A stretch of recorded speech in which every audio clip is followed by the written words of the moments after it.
ساعات سلسته ናይ ለይቲ እዩ ዓለም ብምልእታ ደቂሳላ ጸጥታውን ሰፊንዋ ኣሎ ንስኻ ግን ዓይንትኻ ተገቲረን ናብ ናሕሲ ጥምት ኣለዋ ልብኻ ብዘይ ምንም ምኽንያት ተወቅዓላ እቲ ጸጥታ ንዓኻ ኣይኮነን ኣብ ውሽጥኻ እውን ዓብዪ ጫውጫውታ ኣሎ ሓሳባትካ ልክዕ ከም ዘይተዓፀወ ቧንቧ ይፈስ ኣለዉ እቲ ዘይተኸፈለ ዕዳ እቲ ትማል ዝበልካዮ ቃል እቲ ጽባሕ ኣጋጥመካ ዝኽእል ውድቀት ኩሉ ኣእምሮኻ ተኣኪቡ ኮንሰርት የካይድ ኣሎ እዚ እቲ ጭንቀት ዝበሃል ጭካነ ጭንቀት ማለት ሓሳብ ጥራሕ ኣይኮነን ጭንቀት ማለት ኣብ ውሽጢ ርእስኻ ዝተሓየረ ቤት ማእሰርቲ ንመን ክትነግር ንመን ክትሓትት ሰባት የተጨነቕ ይብሉኻ ከምቲ የተተንፍስ ምባል ዝቐለለ ገይሮም ይዛረቡ ንሳቶም እቲ ኣብ ኣእምሮኻ ዝቃፀል ዘሎ ሓወይ ይረኣዮም ንሳቶም እቲ ኣብ መንጎ ጎረሮኻ ተወቲፉ ዘሎ ሕናቕንቕ ኣይስምዖምን እዩ ንስኻ ግን በይንኻ ኢኻ ኣብ ማእኸል ብዙሕ ሰብ ኮፍ ኢልካ እውን በይንኻ ኢኻ እቲ ጸገም ሰብ ንምሕጓስ ትገብሮ ማስኪ እዩ እቲ ሓቂ ግን ኣብ ውሽጥኻ ዓብዪ ጭንቀት ኣለካ ግን ሓደ ነገር ክሓተካ እዚ ኩሉ ዘሳቀይካ ዘሎ ሓሳብ ንስኻ ዲኻ ወይ ሰብ ልዕሊኻ ዝመጽእ ዘሎ ደና ሕሰብ በስኪ ሓሳባት ክመጹን ክኸዱን ትሪኦም ኣለኻ ንስኻ ግን ተዓዛቢ ኢኻ ሓደ ሰብ ፊልም ክርኢ ከሎ ኣብ ስክሪን ዝመጽእ ሓዊ ንዕኡ የቃጽሎን እቲ ኣብ ስክሪን ዝፈስስ ደም እውን ንዕኡ ይቐትሎን እዩ ስለምንታይ ዳ ንስኻ ምስቲ ኣእምሮኻ ዝመጽእ ሓሳብ ሓቢርካ ትቃጸል ስለምንታይ ኢኻ ንሓሳባት ሓቂ ጌርካ ተወስዶ ሓሳብ ማለት ሓሳብ ጥራሕ እዩ ሓሳብ ማለት ጭቡጥ ነገር ኣይኮነን ሕጂ ኣነ አንበሳ ኢልካ እንተ ሓሲብካ አንበሳ ኣይትኸውንን ስለምንታይ ዳ ኣነ ድኹም ኢልካ እንተ ሓሲብካ ድኹም ከም ዝኾንካ ኮይኑ ይስምዓካ እቲ ጸገም ኣእምሮኻ ጸላኢኻ ስለ ዝኾነ ኣይኮነን ኣእምሮኻ ንዓኻ ንምድሓን ይዝቃለስ ኣሎ ኣእምሮኻ ሓደጋ ኣሎ ኢሉ ክነግረካ ይፍትን ኣሎ ግን ንሱ ሓደጋን ሓሳብን ክፈልይ ይኽእል ንሓንቲ ንእሽተይ ጭንቀት ከም ዓብዪ ነገር ገይሩ ይስእል ኣሎ ንስኻ ድማ ትርዒት ትንፋስ እውን ይሓፅረካ እስኪ ነዚ ሓዚ ዘለኻ ያ ደቂቕ ጥራሕ ርእያ ኣብዛ ሰከንድ እዚኣ ዝጎደለካ ነገር ኣሎ ዶ ተተንፍስ ኣለኻ ልብኻ ትሰርሐላ ኣብ ዙርያኻ ዘሎ ኣየር እውን ብነፃ ትወስደለኻ እቲ ጭንቀት ግን ካብቲ ሕጂ ዘለኻዮ ጽቡቕ ነገር ናብ ናይ ጽባሕ ክመጽእ ድዩ ዘይክመጽእ ዘይተፈለጠ ነገር ይወስደካ ወይ ድማ ናብ ትቕየር ዘይኽእል ትማል ይደውርየካ ትማል ሞይቱ ጽባሕ ድማ ገና ኣይተወለደን ንስኻ ግን ነዚ ሃያው ሕጂ ቀቲልካያ ኣብ መቓብር ትማል ንሕልሚ ጽባሕን ትነብር ኣለኻ ክነግረካ ዓለም ክትቅየር ኣይትጸብሕ ሰባት ጽቡቕ ነገር ክዛረቡልካ እውን ኣይትድለ ቁጠባይ ከመሓይሽልካ ዓድልካ ኣይትስበር ዓለም ኩሉ ግዜ ጫውጫውታ ዓለም ኩሉ ግዜ ማዕበል እያ ንስኻ ግን ኣብዚ ማእኸል እቲ ማዕበል ኮንካ እቲ ሰላማዊ ዓይኒ ናይቲ ማዕበል ክትከውን ትኽእል ኢኻ ሰላም ማለት ጸገም ዘይብሉ ህይወት ማለት ኣይኮነን ሰላም ማለት ኣብ ማእኸል ጸገም ኮንካ ኣብ ውሽጥኻ ዘሎ ጸጥታ ምፍላጥ ማለት እዩ ክንደይ ግዜ ኢኻ ክመውት ኢልካ ሓሲብካ ግን ኣይሞትካን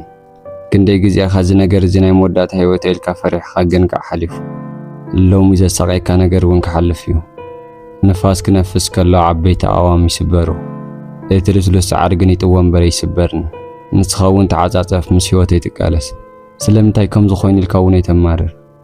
ከምዚ ኮይነሉ ሕዚ ግን እንታይ ክገብርልኒ ኢልካ ጥራሕ ሓሳብ እቲ ዝዓበየ መርዘብ ህይወት ምንጽጻር እዩ ብስልኪ ጌርካ ናይ ሰባት ህይወት ትርኢ ኩሉ ሰብ ብሩህ ገጽ ዘለዎ ይመስለካ ኩሉ ሰብ ዝተዓወተ ይመስለካ ግን እመነና ማሕበራዊ ሚድያ እናስሓቐ ጽቡቕ ስእሊ ዝለጠፈ ሰብ ምናልባት ከማኻ ኮይኑ ናባኺ ክኸውን ይኽእል እዩ ሰባት ንገጾም ማስክ ክገብሩ ይኽእሉ እዮም ኣእምሮኦም ግን ክሓብዎ ይኽእሉን በይንኻ ኣይኮንካን እቲ ንስኻ ተሓልፎ ዘለኻ ጸሊም መንገዲ ብዙሓት ቅድሚኻ ሓሊፎም እዮም ሎሚ እውን ብዙሓት ምሳኻ ይጓዓዙ ኣለዉ ሓደ ምስጢር ክነግረካ ንነፍስኻ ፍተዋ እወ ንርእስኻ ክንደይ ግዜ ኢኻ ንባዕልኻ ዘይረብሕ ዓሻ ድኹም ድሁል ኢልካ ትጸረፍካ ንሓደ ብጣዕሚ ትፈትዎ ሰብ ከምኡ ክትብሎ ትኽእል ዶ ኣይትብሎን ንርእስኻ ግን ከምቲ ዝኸፍለ ጸላኢኻ ጌርካ ትሕዞ ነፍስኻ ክትጭነቕ ከላ ከምቲ ሓደ ዝፈርሕ ህፃን ጌርካ ርእያ ህፃን እንተፈሪሑ ይንወቕሶን ኢና ተሲእና ንሓቕፎ ሎሚ ንርእስኻ ከምቲ ህፃን ጌርካ ሓቆፍካ ይርዳእኒ ፈሪሕካ ኣለኻ ግን ኣነ ምሳኻ ኣለኹ በሎ እቲ ዝዓበየ ደገፍ ካብ ሰብ ዘይኮነስ ካብ ውሽጥኻ ዝመጽእ እዩ ኣእምሮኻ ሕማቕ ሓሳባት ክድርየልካ ከለዎ ነዞም ሓሳባት ኣይትቃለሶም ክትቃለሶም እንድሕር ዳ ፈቲንካ እንተ ተቓሊስካዮምን ሓይሊ እንተሂብካዮምን ከምቲ ሓደ ሰብ ክጸርፈካ ከሎ ጸጥ እንተይልካ ስልችዎ ንሓሳባትካ እውን ጸጥ ኢልካ እንተሪእኻዮም ብዓለም ክሃስዮም እቲ ዝኸበደ ነገር እንታይ መሲልካ እቲ ንዓመታት ተሰኪምካዮ ዘለኻ ጸሩ ባዕልኻ ዝፈጠርካዮ ምዃኑ ክትርዳእ ኣለካ ሓደ ሰብ ካብ ሓደጋ ክሃድም ከሎ ጉልበት ይጥቀም ንስኻ ግን ካብ ገዛእ ርእስኻ ትሃድም ትፍትን ኣለኻ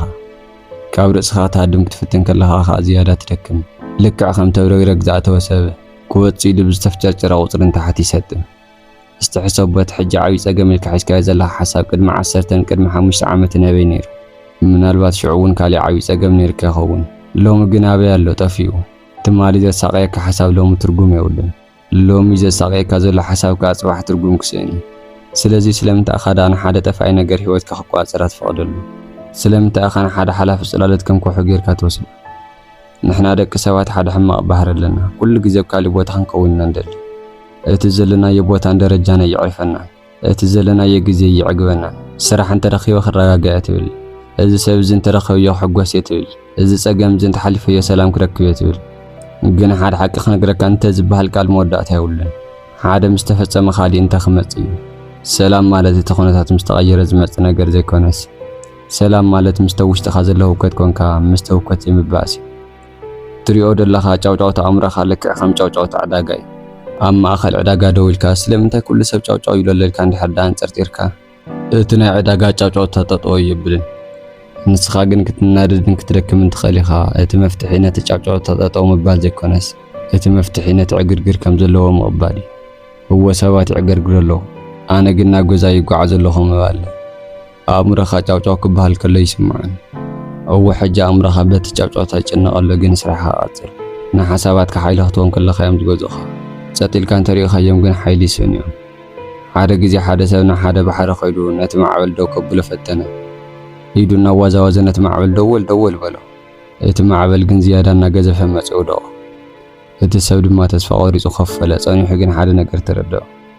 እቲ ማዕበል ንዑን መውቃዕ ዘይኮነ መጽኢስ ባህርያት ናይቲ ባሕሪ እዩ ኣእምሮኻ እውን ልክዕ ከምኡ እዩ ሓሳባት ምፍጣር ባህሪ እዩ ንስኻ ግን ምስቲ ማዕበል ሓሳባት ኣእምሮኻ ትቃለስ ይፍትን ኣለኻ ማለት እዩ ኣብ ኩንዱ ኣብ ገምገም ኮፍ ኢልካ ነቲ ማዕበል ክትዕዘቦ ጥራሕ ጀምር ኣይተጠሓለሉ ንስኻ እቲ ባሕሪ እምበር እቲ ማዕበል ኣይኮንካ ንጭንቀትካ ከም ጸላኢኻ ጌርካ ትርእዮ ከምቲ ሓደ ደኽመትካ ዝነግረካ ዓርክኻ ጌርካ ርእዮ ደኺምካ ኣለኻ ዕረፍቲ የድልየካ ኣሎ ይብለካ ኣሎ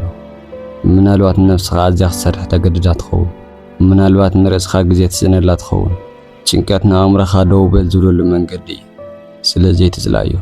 ስምዓዮ ግን ኣይትታለለሉ ስምዒት ኩሉ ግዜ ሓቂ ኣይኮነን ስምዒታት ከም ኣየር እዮም ሓደ ግዜ ይመጹ ሓደ ግዜ ይኸዱ ንስኻ ግን ዘለኣለማዊ ኢኻ ሓደ ምስጢር ክነግረካ ንስኻ ፍጹም ክትከውን የድልየካን እዩ ክትከውን እውን ኣይትኽእልን ምፍራሕ ምጭናቕ እዚኦምን ካልኦትን ሰብኣዊ ባህሪ እዮም ፍጹም ሰብ ክትከውን ተፈቲንካ ኢኻ ትጭነቕ ክጭነቕ የብለይን ኢልካ ንርእስኻ ተጨነቓ ከለኻ እቲ ጭንቀት ብዕጽፊ ይውስኽ እው ሕጂ ተጨኒቕ ኣለኹ ሰብ ስለ ዝኾንኩ ድማ ንቡር ኢልካ ተቐበሎ ሓንሳብ ምስ ተቃወምካዮ እቲ ጭንቀት ሓይሊ ይስእኒ ንጭንቀት ተቃውሞ ሓይሊ ዝህቦ ቅቡልነት ግን ሰላም የምጽእ ሎሚ ለይቲ ክትድቀስ ከለኻ ነቲ ጾርካ ማዕጾ ገዛኻ ሓዲግካ እቶ እቶም ሓሳባት ካብኡ ይጸበዩ ምናልባት ጽባሕ ንግሆ ክትወስዶም ትደሊ ትኸውን ምናልባት ድማ ተሓድጎም ምርጫ ናትካ እዩ ግን ካብ ሎሚ ለይቲ ጀሚርካ ነዛ ሃውፅቲ ነፍስኻ ሰላም ሃባ ዓለም ብዘይናትካ ጭንቀት እውን ክዘውር እያ ሰማይ ብዘይናትካ ጭንቀት እውን ክበርህ እዩ ንስኻ ጥራሕኻ ትሳቐ ዘለኻ እምበር ከስካብቲ ባዕልኻ ዝፈጠርከ ቤት ማእሰርቲ ነዛ ደቂቓ እዚኣ ከወፃእ ንስኻ ካብቲ ዘሳቀየካ ዘሎ ሓሳብ ተዓቢኻ ንስኻ ካብቲ ዝኸበደካ ጾር ትሕይል ኢኻ እቲ ጸጥታን ሰላምን እውን ኣብ ውሽጥኻ ኣሎ ክትደልዮ ጥራሕ እዩ ዘለካ እቲ ማዕጾ ክፈት እዩ ንስኻ ግን ኣብቲ ሓጹር ተጸጊዕኻ ትበክል ኣለኻ ተንስእ እሞ ተጓዓዝ ሰላም ናትካ እያ ኩሉ ግዜ እውን ናትካ ነይራ ኩሉ ግዜ ድማ ናትካ ክትከውን እያ ናይ ሎማዓንቲ ቪድዮ ናዚ ይመስል ነዛ ቪድዮ እንድሕር ዳ ፈቲኹማ ላይክ ምግባርን ነዚ ቤተሰብ ሓደሽቲ እንድሕር ዳ ኮንኩም ሰብስክራይብ ምግባር ኣይትረስዑ ብኻሊእ ትሕዝቶ እስካብ ንራኸብ ሰናይ ንዓኹም